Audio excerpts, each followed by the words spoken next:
Welcome to another tidbit from the book of Isaiah.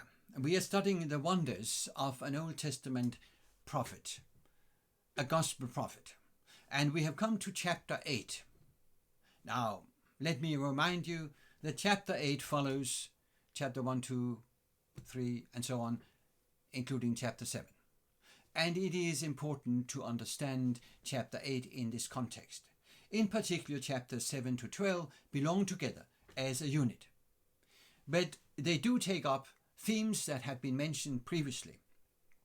In the previous chapter, chapter 7, we faced two sons with strange names, symbolic names, spiritual usage of the themes of children and childbirth. And here, there is another such example. Chapter 8 begins like this. The Lord said to me, take a large scroll and write on it with an ordinary pen. Scroll or tablet, we do not know exactly what it was. This is what he were to write. Mahir Shalal Hash Bash. And then it is said, I will call in Uriah the priest and Zechariah the son of Berechiah as reliable witnesses for me. So this was a public declaration. There were witnesses. Why were there witnesses? Because they were to witness the prophecy that was embedded in the meaning of the name of the son, Mahir Shahal Hashbash. And then it says in verse 3, I, that is Isaiah, went to the prophetess, his wife, and she conceived and gave birth to a son. When it said prophetess, by the way, it's most likely that she in herself had a prophetic ministry. And the Lord said to me, name him Mahir Shalal Hashbash, because before the boy knows how to say my mother or father, the wealth of Damascus and the plunder of Samaria will be carried off by the king of Assyria. So this is a prophecy, because the name of the son means a booty taken quickly away. So this is something that happens quickly, quick to the plunder, swift to the spoil, is one way of putting it.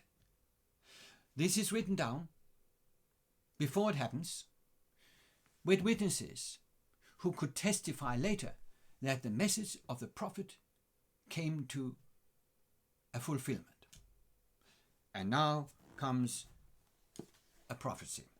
Verse 6, because this people has rejected the gently flowing waters of Shiloah, and rejoices over Rezin and the son of Remaliah. Therefore, the Lord is about to bring against them the mighty flood waters of the river, the king of Assyria, with all his pomp. It will overflow all its channels, run over all its banks, and sweep on into Judah, swirling over it, passing through it, and reaching up to the neck. Its outspread wings will cover the breadth of your land, O Emmanuel. Now here the name Emmanuel is used in this spiritual meaning. God will be with us. And as the prophecy moves on, it emphasizes that there will be this tribulation, but God will be with us. There will also be a remnant that is saved. So, what is the situation? The growing Assyrian power is opposed by Syria and Ephraim, the northern Israelite kingdom. They try to get Judah into the opposition. It is all in vain. Assyria is far too strong. And the image is that like the rivers of Euphrates and Tigris are overflowing, so the Assyrian army will flow over into these countries, crush them, and they will almost crush the kingdom of Judah. This is the image of water. Now, that has been mentioned before, by the way. Do you remember in the last chapter, in chapter 7, that the prophet Isaiah met with King Ahaz in front of the water channel in Jerusalem. This location where later, many years later, the Assyrian army commander will send his message to the besieged city of Jerusalem. Water becomes important here. And if you took note, it was said that the people, this is the people of Judah, has rejected the gently flowing waters of Shiloah. What is that? Shiloah is one of the canals that connect the Gihon spring in Jerusalem with the water system, the water supply. A city like Jerusalem had the advantage of being on a mountain top. It was therefore difficult to conquer. However, in order for such a city to survive any siege, it had to have a water supply. This was its water supply. It was just a small spring, but that was enough. And the message is, this is what you should trust. And this small spring, this river of Jerusalem, which is not a river in any Mississippi or Amazonas sense, this small spring becomes a symbol of the source of life that God wants to provide. So as you read through the book of Isaiah, or you read some of the Psalms or the minor prophets, Zechariah 12 and so on, you will see this repeatedly. The river of Jerusalem, Psalm 46, the river of Jerusalem, it's a spring in which people rejoice. This is where they should put their trust. And because they didn't, the mighty river, the Euphrates, the Assyrian army, will come and overflow the country.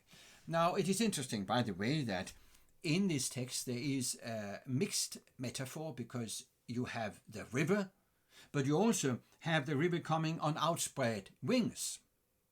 This particular combination of metaphors you find also in Daniel 9, in Gabriel's oracle to Daniel in verses 26 and 27. Verses that actually quote from Isaiah, also sections of verses 21 and 22 in chapter 10. So there's some what scholars would call intertextuality here. So what are the people to do in this crisis? Because the crisis will come. The Assyrian army will arrive, and many years later, by the testimony given by the prophet, witnessed by the priest Uriah and Zechariah, the son of Berechiah, it was possible to see, yes, the prophet actually spoke about it. And he speaks about it a little later in verse 16. Bind up the testimony and seal up the law among my disciples. I will wait for the Lord, who is hiding his face from the house of Jacob. I will put my trust in him. Here am I and the children the Lord has given me. We are signs and symbols in Israel, from the Lord Almighty who dwells on Mount Zion. So, what is his message? That his testimony has been sealed up. That is a prophetic testimony, which is confirming the law. The law here in a general understanding or general sense as instruction. It is the word Torah, the instruction by God to the people. This is a general instruction, the law, and then the prophetic confirmation through the ministry of Isaiah, in particular through the ministry of his sons, not their personal ministries, but the message sent through the names of these sons. Here am I and the children the Lord has given me. We are signs and symbols. What would people do in this dark period of tribulation? And the prophet knows what some will do. When they tell you, in verse 19, to consult mediums and spiritists, who whisper and mutter, should not a people inquire of their God? Why consult the dead on behalf of the living? To the law and the testimony. So in this period of waiting, in this period of darkness, there will be some who encourage people to go to spiritualistic medias. But Isaiah tells them, no, trust the message, the instruction, the law of God, and the prophetic testimony that confirms it. That's where you should go. And then he speaks on with a description of those who live in this period of darkness. Distressed and hungry, they will roam through the land. When they're famished, they will become enraged, and looking upward will curse their king and their God. Then they will look forward to the earth and see only distress and darkness and fearful gloom, and they will be thrust into darkness.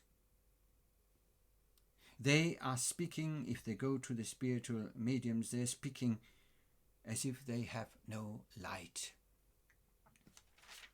It will not continue that way. This is a period of darkness, but for those who wait, there is a blessing in the end. Nevertheless, there will be no more gloom for those who were in distress in the past. Here, God humbled the land of Zebulun and the land of Naphtali, but in the future he will honor Galilee of the Gentiles by the way of the sea, along the Jordan. The people walking in darkness have seen or will be seeing a great light.